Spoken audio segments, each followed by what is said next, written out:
Hi everyone, today's video is another Christmas card design. This time I'm taking a design that I did for an art journal page, which you might have seen already on my videos, and I'm turning it into a Christmas card. I really like this design and I thought it would make a perfect card, so I've decided on this easel card design and I'm going to show you how to make this in this tutorial. So if anyone needs the measurements for these cards, as usual, I'll leave you a link to my blog and you can pick them up over there. So I'm working on a piece of cardstock that measures 5 3/4 by 8 inches, and I'm going to be stamping it all over with this Christmas text stamp. I'm using a piece of foam because this stamp isn't mounted. This little stamp is just one I've had in my collection for a long time. It's all sorts of Christmas words, and I'm going to be stamping it with peacock feather distress ink. Now, when you look at this card design, you might find you decided that the stamping isn't necessary because not much of it actually shows. I just liked it, just that hint of it on the background of the cardstock. It just took that plainness away.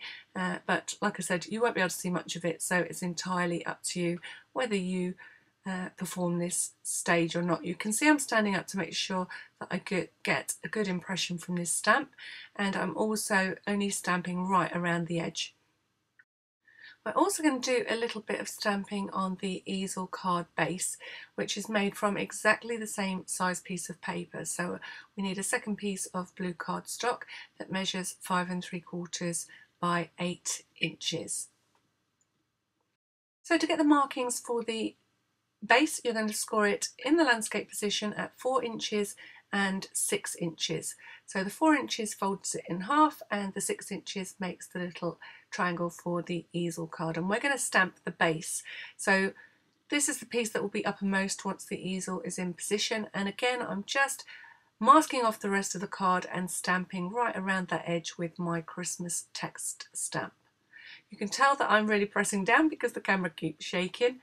The tripod's mounted on my desk, so any pressure or banging about I do on my desk affects the camera. So sorry about the little bit of shaking, but that's the stamping of that piece finished. Then finally I'm stamping right across a strip of the same blue cardstock that measures 5/8 of an inch by 5 3/4 of an inch. This piece of cardstock will form the stopper for the easel card base. And then instead of inking around the edges of my cardstock to give them a bit of definition, I'm going to be using this black soot distress stains. It is a little bit different to inking around the edges. Inking, although it does define the edges, it's got a softer feel to it than this distress stain, and I just want something that stands out a little bit more of an outline that perhaps I could have drawn on my piece of cardstock. So I'm keeping my touch very light as I go right around the outside edge of the card base and across that central fold. The reason for that is it's a bit like a paper cut. If I run my hand along the edge of my cardstock, chances are I will get a paper cut, and I don't want to do that to the applicator of my distress stain. So I'm just running it along lightly, and every now and again you'll see I'm just going around the actual card front now that I press my applicator against my craft mat just to release a bit more ink rather than try to do it against the side of my cardstock. Remember, it stays a little bit wetter than the distress ink, so keep your fingers well away from the wet ink while you're working. Next I'm taking a piece of book paper that I've cut to measure 5.5 by 7 3/4, and I also want to ink the edge of that. So this piece is going to go on the front of the card, and it's a little bit flimsy. So I start out trying to ink the edges and feel that it's not going very well. So I get myself a piece of scrap card, and this is a bit of a top tip if you're working on something that's quite flimsy and you want to ink the edges. And it works the same for actually inking the edges with an applicator and distress ink. I'm just supporting the edge of the paper along piece of scrap card, and that just gives it enough body that I can carry on with the inking process.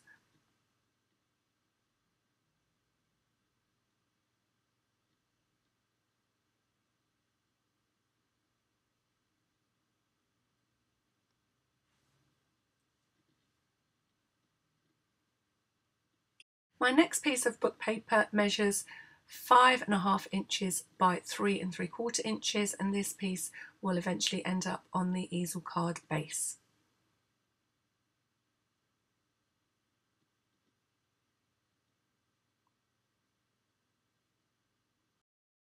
because I didn't quite have the words that I wanted to go on my card, I've printed out some text on my computer. One of them says, "May all your Christmases be white," and I've just repeated that phrase several times so that I can cut it to the length of this piece of blue card, and I've just cut it slightly narrower, so it's a 1/2 inch strip with my text running along the middle, and I'm trimming it to the size of this piece of blue cardstock, which will form the stopper for the easel card base. And for the actual little piece of wording that's going on the card front, I've just got "Let it snow, let it snow, let it snow," and I'll trim that into 3 strips and attach them to the front of the card. So once again, just inking the edges of everything before I start to put things together.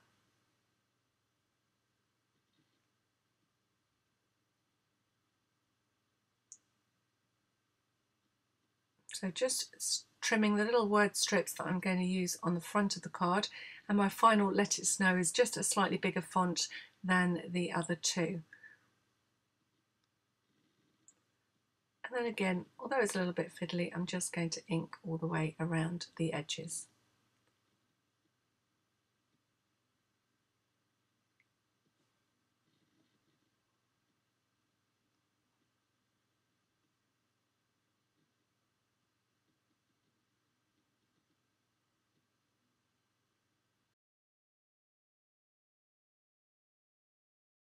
So I'm going to be attaching my piece of book paper to the card front using double-sided tape, and because my page is a little bit flimsy, I'm going to use a little trick that my mum taught me, and it's not one that I use very often because, to be honest, I just like to take off all the double-sided tape and take a chance and do it on lining things up, and if I have to just gently peel them apart, then I will do that if I get it wrong. But in this case, this paper is quite flimsy, and if I try, if I get it wrong, then it's not going to unpeel. I'm going to have to start again. So the first thing that you're going to do is just release a little piece of each of the strips of double-sided tape, and just make sure that you fold them over so that they poke out from, and you can see them from the front of the card. And you can line up your piece of book paper. Now you haven't got as much to stick down now, so once you're happy, you can start to stick it down, and you can just pull those tabs to release the rest of the double-sided tape, and there you go, job done. It's a neat little trick. Sometimes it doesn't work for me. I don't know, I find it a little bit too complicated and I get it all wrong and I still mess it up. But I just thought I'd share that with you because it is quite useful, particularly if you're someone that's not very good at getting things nice and straight, and if you make a few mistakes, it's definitely worth trying that little tip. So you can use glue or double-sided tape to stick the word strip across the strip of blue card, and then finally we want to attach this little piece of book paper to the card base. And I'm using double-sided tape. So first of all, applying my double-sided tape all the way around the edge of my paper.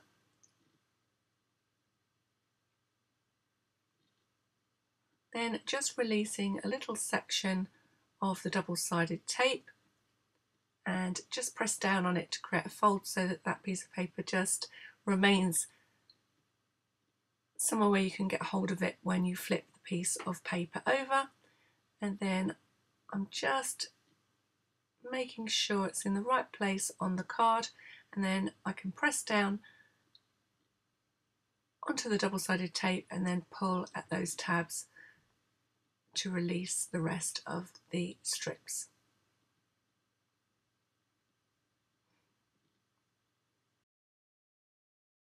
So now to create our snowman picture. This piece of cardstock measures 4.5 inches by 6 3/4 inches, and I'm going to dust it with talc before I begin doing the resist technique. So we're going to do some snowflake stamping and create a moon, and we're going to be doing that in clear embossing powder, creating a resist, and then we're going to be doing an inky background.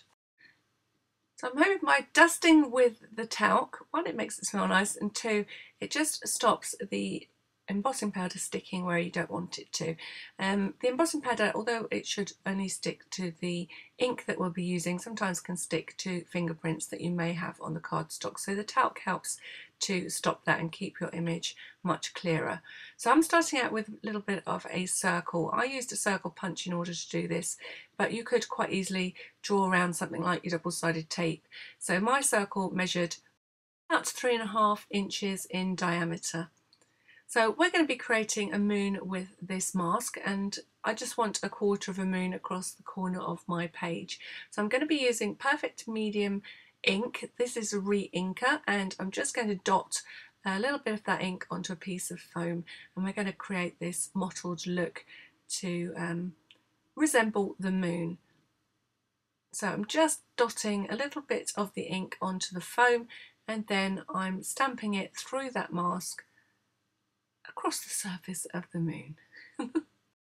Tilt your card into the light to be able to see where you've got ink and where you haven't, and then once you're happy with the coverage and the non-coverage, then you can add your embossing powder. So we're working with a clear embossing powder, and we're just going to dip our cardstock into that and tap off any excess. Now this time you can be really vigorous. Normally we don't want to tap off too much of that embossing powder, but this time we definitely want to make sure that we have got a mottled effect, that it's not completely covered by embossing powder, and then you can heat set it until it goes nice and shiny. Because I couldn't quite lay my hands on my Perfect Medium ink pad, but I could find my Versamark ink pad, I'm going to be using that to add some snowflakes into the night sky. And so I've just got a couple of little snowflakes, and I'm going to randomly stamp them with the sticky ink of the Versamark and emboss them in the clear embossing powder. So at this stage it looks like I haven't done very much. So I'm just making sure that I've got snowflakes everywhere I want them. You don't have to go too close to the bottom because we will be using some book pages to create some snowy hills at the bottom, and you can avoid sort of the area where you think the snowman is going to sit. So once you've added your embossing powder and made sure that there are no stray little dots of embossing powder, you can heat set your snowflakes. And then it's ready to, you can see there, you can actually see the snowflakes. I've just turned it to the light and they've magically appeared. Now for the fun part of this technique, I'm going to be using this ink blending tool and some broken china distress ink to colour this snowy night sky. And everything reveals itself as you add that ink. It is a great fun thing to do, using your embossing powders to create a resist like this, and then just seeing where or how everything ended up once you add that ink. So once again, I don't need to do the very bottom of the cardstock because it will be covered by some book pages. Then I'm just flicking a little bit of water across the surface of the card, creating little droplets, and you can see they're starting to lift that distress ink, and it just adds to that snowy texture. And then I'm just drying it off with my heat gun.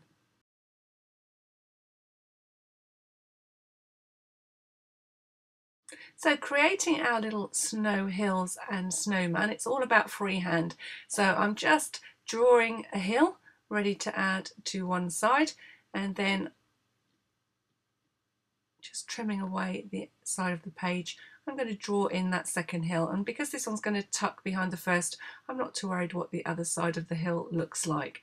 And then it's time to draw our snowman. So I'm literally just drawing a series of circles. I'm not drawing them right on top of each other as he will end up, just making sure I get the proportions right. So I'm just going to give you a few little measurements so you get a guide to the size of the snowman, but literally they are freehand circles, because when you roll your snowman, it doesn't always end up looking perfect. And we're going to do a little bit of sketching around the outside edge, so any imperfections in your circle will soon be ironed out. So the snowman's bottom is about 1.5 inches in diameter, and I know that is a little bit rude to reveal the dimensions of his bottom, but they have done it now. And moving on to his middle. That's about 1¼ inches, and his head is about 1 inch in diameter. Once you've cut all your pieces, you're ready to start gluing him into position on the card front.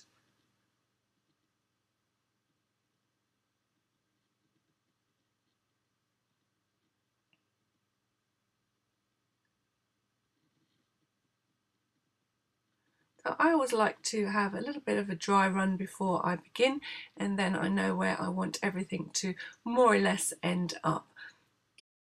Before I begin, I just wanted to add a little bit of the distress ink to the edges of each of my pieces.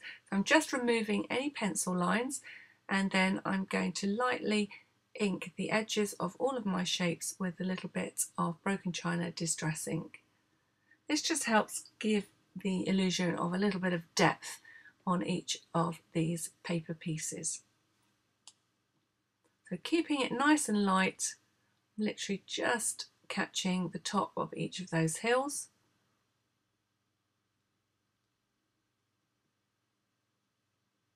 And then lightly around the edge of each of those circles.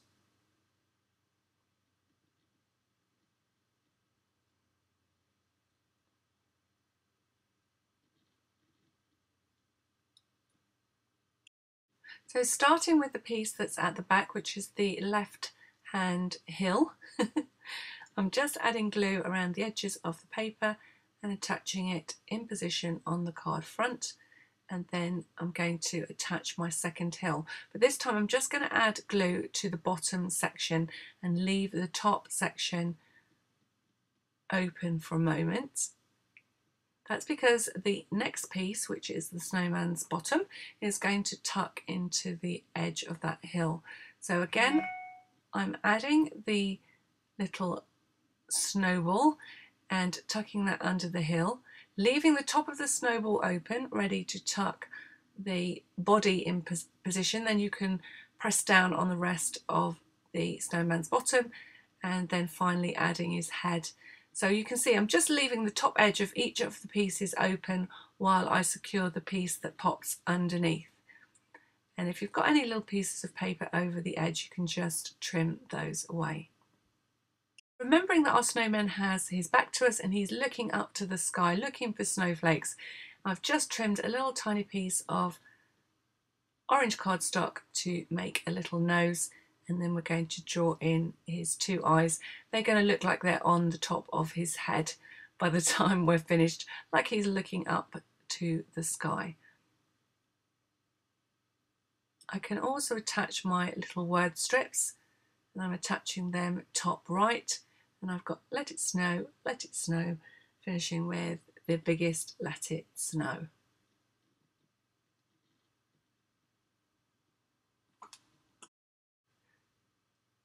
So I don't know if you remember these, but the Sizzix came out with some paddle punches, and these hearts are cut out with a folk heart paddle punch, and I've just got one in a little piece of red Christmas paper that's got a word print on it and one plain red. And now it's time to add all that lovely sketching. So I've got a fine black pen. Biggest thing to do is make sure that all of your glue is dry, and then we're going to sketch around the edge of all of our paper pieces to bring this design to life. So the first thing that you'll want to do, again, you need to make sure this is dry before you draw over it, and that is ink the edges with the distress stain. Once you're sure that distress stain is dry, and I'm starting at the edge where I began, I'm just scribbling along the edge of the cardstock to make it look like I drew that edge basically.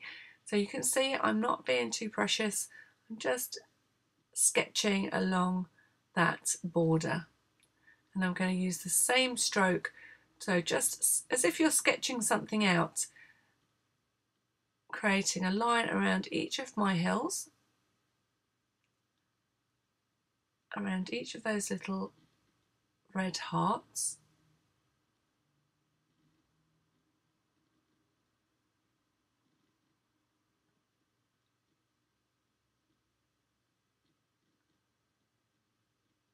And then around all of the snowballs that form our snowman.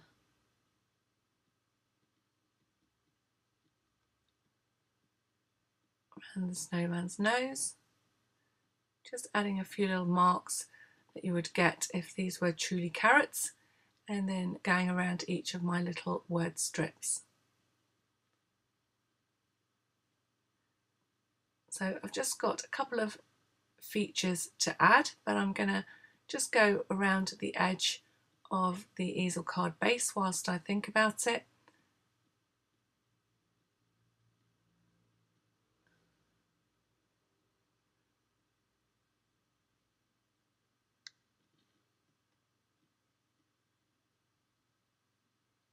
Along the edges of the word strip for the easel card base.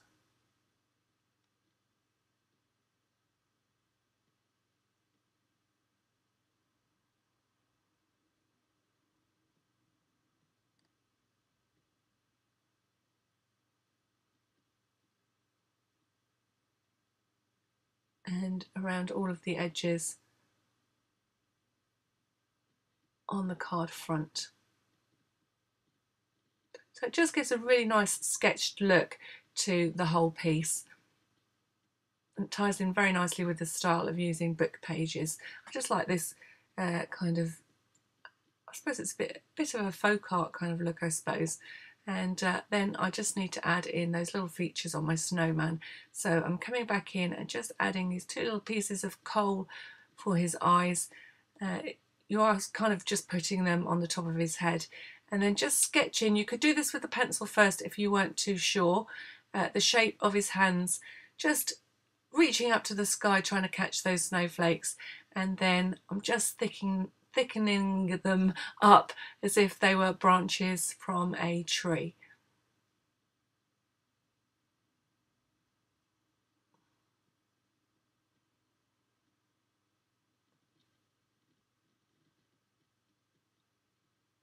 Again, I'm not trying to colour in each of these, I'm just using sketchy lines in order to put those hands in position. Then I've got a couple of little hearts that we're going to use on the card base, so I'm just going to go around the edge of those, and then we're going to put the whole thing together. So starting by adding the card front. This time I don't need to use that same technique because this cardstock supports its own weight, so it's easy to hold it up off the card base while I am centering it on the frame. So this creates a lovely book page frame for my artwork. Just zooming back out a little bit so you can see what's going on. And attaching that centrally on the card front.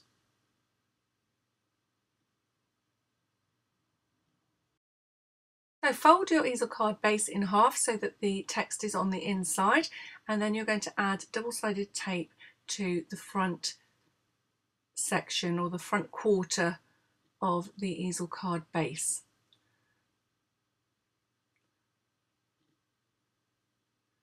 Then removing the back of the double-sided tape, you're going to attach the card front directly on top of it. So make sure it's all lined up because this is going to need to fold flat when it goes into an envelope. And then once that's attached, you'll be able to lift it in position. So we just need to create the stopper to keep this card upright once it's being displayed. So this time, to attach the word strip, you're going to be using either foam tape or, as I am here, foam pads, just to make sure it's lifted from that easel card base so that it can act as a stopper to catch the bottom of the card to stop it from slipping forward.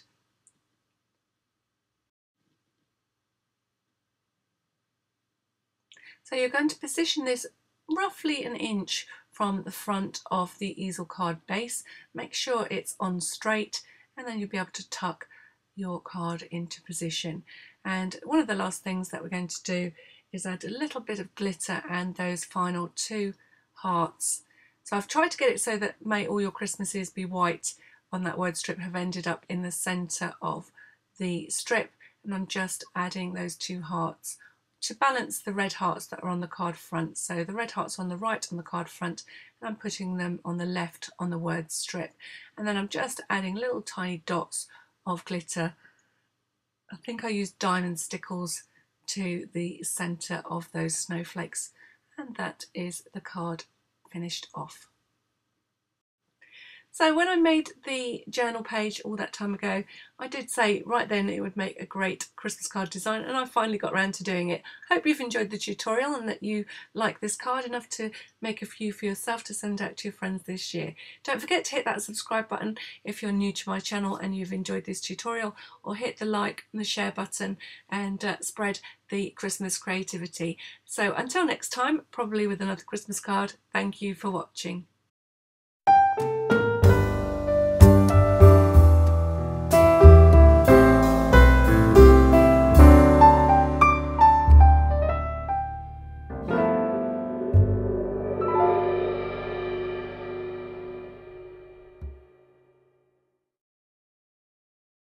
Back again with the links. If you click on this link, it'll take you back to my blog. Don't forget to subscribe while you're there, and you can pick up all the dimensions for this easel card. This is the link that will take you to all the Christmas card tutorials that I have on my blog so far.